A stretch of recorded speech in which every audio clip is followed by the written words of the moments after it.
सर्वप्रथम मध्य प्रदेश लोक सेवा आयोग की परीक्षा की तैयारी करने वाले सभी युवाओं को हार्दिक शुभकामनाएं और बधाइयाँ। आपको सभी को पता है असिस्टेंट प्रोफेसर के पदों को लेकर आयोग ने अपना नोटिफिकेशन जारी कर दिया है और पोस्ट और फॉर्म भरने की तिथि तथा परीक्षा की तिथि सभी जारी कर दी गई है।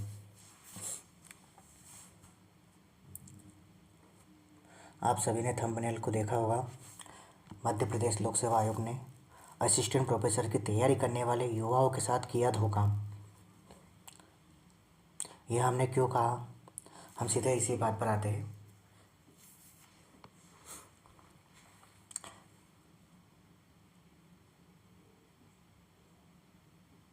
यहाँ पर कल नोटिफिकेशन आया तो सभी को खुशी का ठिकाना नहीं रहा। सभी बच्चे खुश हो गए और सभी ने तैयारी करने वाले जो असिस्टेंट प्रोफेसर की तैयारी कर रहे परीक्षार्थी थे, सभी को खुशी महसूस हुई, परंतु यह खुशी अधिक समय तक नहीं टिक सकी।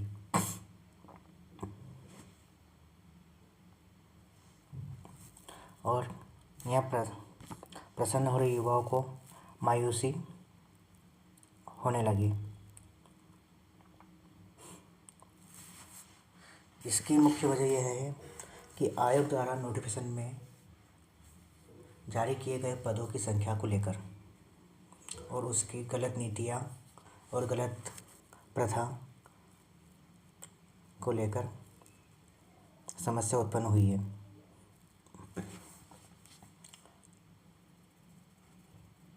अब विषय के पदों की बात की जाए और हम जहाँ देखते हैं कि समस्या कहाँ है। तो यहाँ पहला विषय उठाते हैं बॉटनी। बॉटनी में पदों की संख्या 190 है, जो कि काफ़ी उचित संख्या में है। अब 190 पदों को देखकर सभी को खुशी हो रही है, जो कि बहुत अच्छी बात है। अब यहाँ पर 190 में से महिला के पदों को निकाल दिया जाए और दिव्यांगजन के पदों को निकाल दिया जाए, उसके पश्चात जो पद बचते हैं तब भी कोई समस्या नहीं थी, परंतु इस बार आयोग ने अतिथि विद्वानों के लिए अलग से पद उसी में से आरक्षित कर दिए हैं, जिन पदों पर सामान्य परीक्षार्थी तैयारी करता है।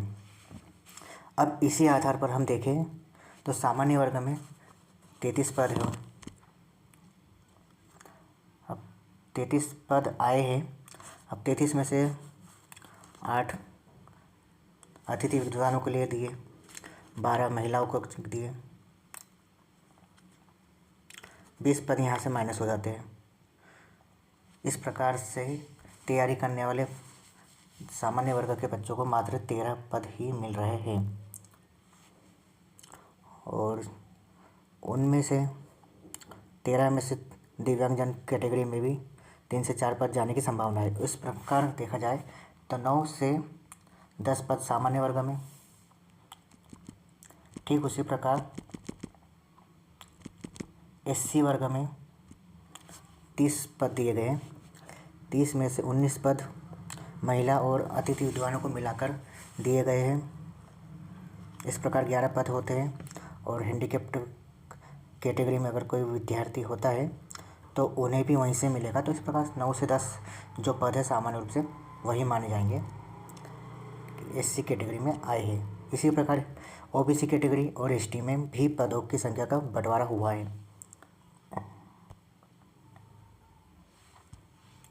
अब हम इसके अलावा और पदों की बात की जाए, जैसे कि यहाँ पर आप देखिए विषय स्टैटिस्टिक्स, सांख्यिकी विषय में आप पदों को जब देखेंगे तो सामान्य वर्ग में 2 पद आए। अब 2 पदों में से 1 पद महिला के लिए आरक्षित किया गया है, जिसका हम समर्थन करते हैं, और 1 पद अतिथि विद्वानों को दे दिया गया। तो यहाँ पर पदों की संख्या सामान्य वर्ग में 0 हो जाती है और यहाँ पर तैयारी करने वाले बच्चों के लिए सामान्य वर्ग में पदों की संख्या 0 है।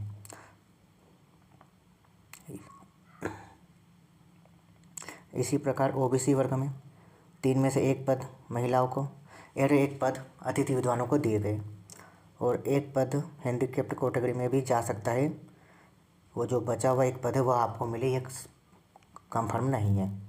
तो इस प्रकार यहाँ पर भी पदों की संख्या ओबीसी के लिए 1 से लेकर 0 भी हो सकते हैं।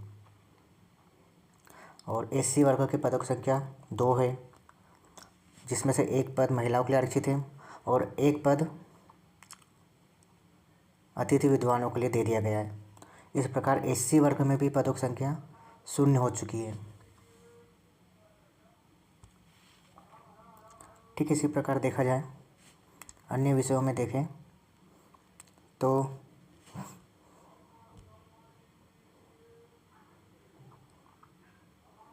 इस हिंदी विषय में यहाँ पर सामान्य वर्ग में पद दिए ही नहीं गए, 0 है।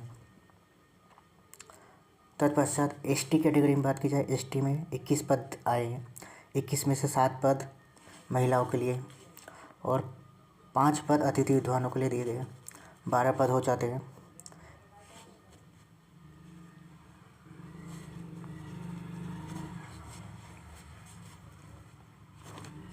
और टोटल 9 पद उनके लिए ओपन है।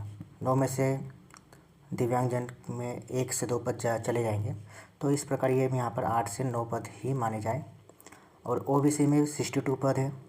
62 में से महिलाओं के लिए 22 सीटें दी गई है, 16 सीटें अतिथि विद्वानों को दी गई है।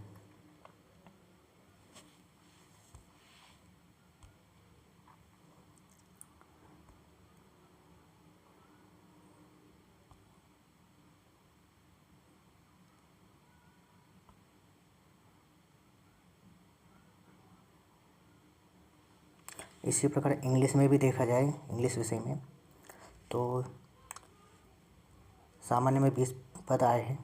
20 में से 5 अतिथि विद्वानों को दिए और 7 महिलाओं को। और इस प्रकार 8 पद सामान्य वर्ग के विद्यार्थियों के लिए, परीक्षार्थियों के लिए बचते हैं। और इसी प्रकार एससी वर्ग में 13 सीटें हैं और 13 में से 3 अतिथि को दी गई है और 5 महिलाओं को। तो 13 में से 8 पद गए, तो मात्र 5 पदों पर आपको कंपटीशन करना है। मतलब ये माने कि आपको कंपटीशन बहुत ही तगड़ा है इस बार। जो वीडियो यूट्यूब पर बना कर डाल रहे हैं कि मध्य प्रदेश लोक सेवा आयोग ने प्रोफेसर की वैकेंसी निकाली जहाँ पर आपके लिए कंपटीशन बिल्कुल नहीं है, वह इस बात को भूल जाए। क्योंकि इस बार जो कंपटीशन है वह आपके लिए सीट, जो कंपटीशन के लिए आपका खुला मैदान था उसे सीमित कर दिया गया है और आपको कम सीटों पर अधिक मेहनत करना है। क्योंकि 2022 के पश्चात 2023, 2024, 2025 जनवरी नेट के पेपर हो चुके हैं और सेट का भी पेपर हो चुका है। यहाँ से कई अभ्यर्थी और अंदर आ चुके हैं और आपका कंपटीशन काफ़ी बड़ी मात्रा में बढ़ चुका है।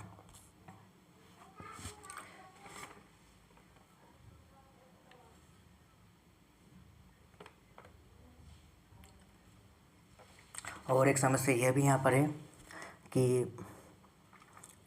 यहाँ पर बैकलॉग पदों को जोड़ा गया है सीटों में, और पद 2019 की वैकेंसी के जो रिक्त थे उन्हें जोड़ा गया है। अब सबसे बड़ी समस्या यह है कि अगर 2019 के पद रिक्त थे तो उन्हें 2022 में क्यों नहीं जोड़ा गया। अगर 2022 में जोड़ दिया जाता तो यहाँ पदों की संख्या में वृद्धि 22 में हो जाती और 22 में जो अभी इंटरव्यू हो जाता उसमें जो पद बचते उन्हें 24 में जोड़ दिया जाता, कि यहाँ भी 22 में पदों की संख्या अच्छी थी। तो इस प्रकार 24 में पदों की संख्या की वृद्धि होने की संख्या काफ़ी बढ़ जाती, परंतु वह भी सही तरीके से कार्य नहीं किया गया, जो कि लोकसेवा आयोग की बड़ी गंभीर समस्या है। अब यहाँ पर सबसे बड़ी यही समस्या है कि गेस्ट फैकल्टी को आप लगभग 25 से 30% की संख्या में पदों को वितरण किया जा रहा है, और जहाँ पर पदों की संख्या कम है, जैसे यहाँ पर एसटी में 2 पद और एससी में 2 पद, तो यहाँ पर 1 पद अतिथि विद्वानों को दे दिया गया है और 1 पद महिलाओं में गया।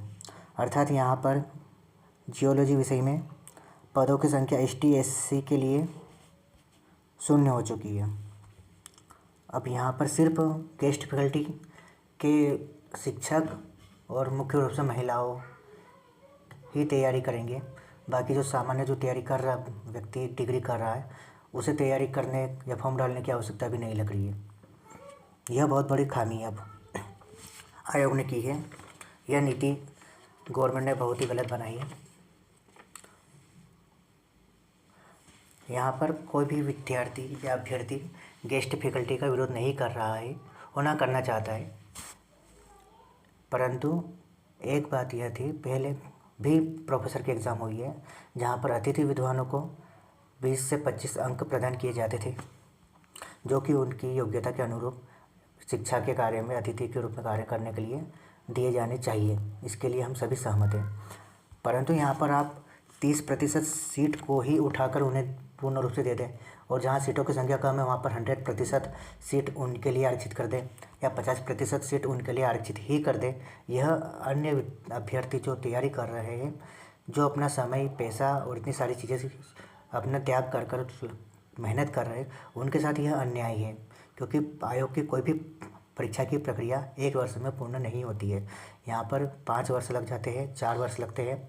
जैसे 2022 में असिस्टेंट प्रोफेसर की वैकेंसी थी, उसकी प्रक्रिया और जो वर्तमान कैलेंडर आया है, और जिसे देखकर हमें सभी को पता चल रहा है कि उसकी पूरी प्रक्रिया 26, 27 और 28 तक जा रही है।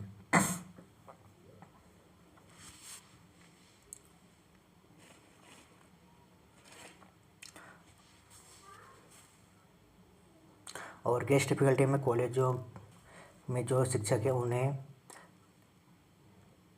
के लिए सीटों को आरक्षण करने के बजाय 20% नंबर परीक्षा में दिए जाए, उसका सभी समर्थन करते हैं। क्योंकि यहाँ पर समस्या एक सबसे बड़ी यह है कि कॉलेज में जो सिलेक्शन होता है गेस्ट फैकल्टी के लिए वो इंटरव्यू लेकर होता है, और इंटरव्यू में प्राचार्य महोदय जो रहते हैं वो अपनी पहचान वालों को ही सबसे पहले सिलेक्ट करते हैं, या उनके संपर्क में जो होता है उन्हें सिलेक्ट करते हैं। वहाँ पर भी सिलेक्शन की जो प्रोसेस होती है वह बिल्कुल खुली हुई नहीं होती है, वहाँ पर भी भ्रष्टाचार होता है। कई पदों पर इस प्रकार की समस्या बहुत जगह देखी गई है। इसलिए सभी से यह मांग करते हैं आयोग से यह मांग करते हैं कि आयोग अतिथि विद्वानों को 20 से 25 अंक प्रदान करें परीक्षा में। इसके लिए सभी सहमत है, परंतु इस प्रकार 50% या 100% की सीटें उन्हीं के नाम पर पदों को दे दिया जाना अन्य विद्यार्थियों के साथ अपराध होगा कि यहाँ पर संविधान का भी उल्लंघन किया जा रहा है। सभी को समानता का अधिकार ही नहीं मिलेगा तो व्यक्ति फॉर्म भरेगा, तैयारी कहाँ से करेगा? जब आप पद ही नहीं उसके लिए रखोगे सामने तो तैयारी ही नहीं कर पाएगा वो। आप सभी से अनुरोध है, इस वीडियो को कम से कम आप अधिक से अधिक शेयर करें ताकि सभी को यह जानकारी पता चले, और गलत हो रही बात अगर सरकार तक पहुंचती है तो सरकार अपने नियमों को बदले ताकि सभी का साथ और सबका विकास हो। और शासन से एक सबसे बड़ी समस्या यह भी आयोग से हो रही है कि आयोग ने 80% वैकेंसी निकाली है और 13% वैकेंसी होल्ड पर रखी है। अब 13% जो आरक्षण OBC और सामान्य वर्ग में की वजह से होल्ड पर रखी जा रही है, इसका अभी निराकरण नहीं हो रहा है, क्योंकि यहाँ 13% जो बच्चे सिलेक्शन हो जाते हैं उनका भविष्य रुक सा जाता है क्योंकि 2019 के बाद से यह होल्ड पर रखा जा रहा है, और जिनका भी सिलेक्शन 2019 के बाद से हुआ है वर्तमान समय तक अभी तक होल्ड पर उनका रिजल्ट है। अब 5 साल की अवधि सामान्य रूप से उनकी बीत चुकी है, उसके पश्चात भी कब तक एक सरकार और आयोग अपनी नीतियों को बदले और कब तक उनका भविष्य निर्धारित हो, ये कोई नहीं कह सकता। इसलिए सभी से अनुरोध है, आप सभी वीडियो को शेयर करें और इस गलत कार्य का विरोध करें, ताकि सरकार से अनुरोध है कि प्रशासन में 20 से 25 नंबर आप दीजिए, उसमें किसी को समस्या नहीं है, परंतु आप सीधे सीधे पदों को दे देते हो, यह सबसे बड़ी समस्या है, और जिसके कारण कुछ विषयों में पदों की संख्या शून्य हो रही है, और शून्य होने की वजह से तैयारी करने वाले अभ्यर्थियों की मन, धन, तन, उनकी आर्थिक स्थिति सभी कुछ कमज़ोर हो रही है। इसलिए सभी सहयोग करें और सरकार के इस नीति का विरोध करें। जय हिंद, जय भारत।